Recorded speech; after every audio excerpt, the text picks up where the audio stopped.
బీహార్కి సంబంధించినటువంటి అప్డేట్స్ అందించడం కోసం ముందుగా గోపి ఈసారి చాలా గట్టి పోటీ ఇచ్చాం, ఎట్టి పరిస్థితుల్లో కాంగ్రెస్తో కూడినటువంటి మహాగఠబంధన్ విజయం సాధిస్తుందని చెప్పి రాహుల్ గాంధీ పదే పదే ప్రచారం చేసుకున్నాడు. కానీ చివరి నిమిషంలో ఎన్డీఏ ప్రభుత్వం ఇచ్చినటువంటి 10,000 రూపాయల తాయిలం ఏదైతే ఉందో దాని ఇంపాక్ట్ ఇక్కడ చూపించిందని చెప్పి అనుకోవచ్చా? ప్రధానంగా ఈ 3 సర్వేలు కూడా, ఈ 3 ఎగ్జిట్ పోల్స్ కూడా క్లియర్గా ఎన్డీఏకే ఎడ్జ్ ఇవ్వడానికి ప్రధానమైన కారణం ఏమై ఉంటుంది?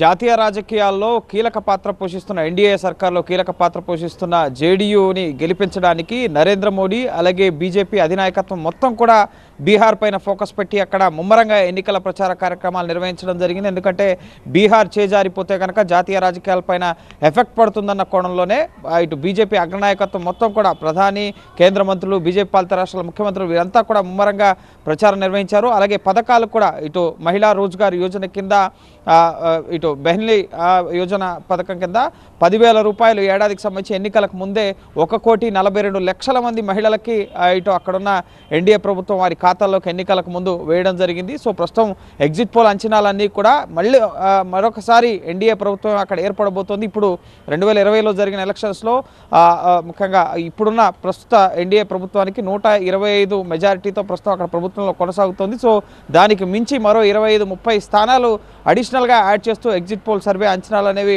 వస్తున్నాయి. 150-160 వరకు కూడా ఎగ్జిట్ పోల్ అంచనాలు ఇంత మెజార్టీతో గెలవబోతున్నారు ఎన్డీఏ అక్కడ అని చెప్పి సర్వే అంచనాలు అనేవి వస్తున్నాయి. సో ఖచ్చితంగా పథకాలు అలాగే వారు ఇచ్చిన హామీలు, ముఖ్యంగా డబుల్ ఇంజన్ సర్కార్ అభివృద్ధిని కొనసాగించడం, అలాగే యువతకు ఉద్యోగ కల్పన, ఈ విధంగా అనేక హామీలు, రైతులకు కిసాన్ సమ్మాన్ నిధిని 6,000 నుంచి 9,000కు పెంచడం, అలాగే మహిళలకు ఎన్నడూ లేనట్టుగా ఇటు 10,000 రూపాయలు నేరుగా నగదు బదిలీ మహిళా రోజ్గార్ యోజన కింద కేటాయించడం, అనేక హామీల్ని ఇటు ఎన్డీఏ ఇవ్వడం జరిగింది.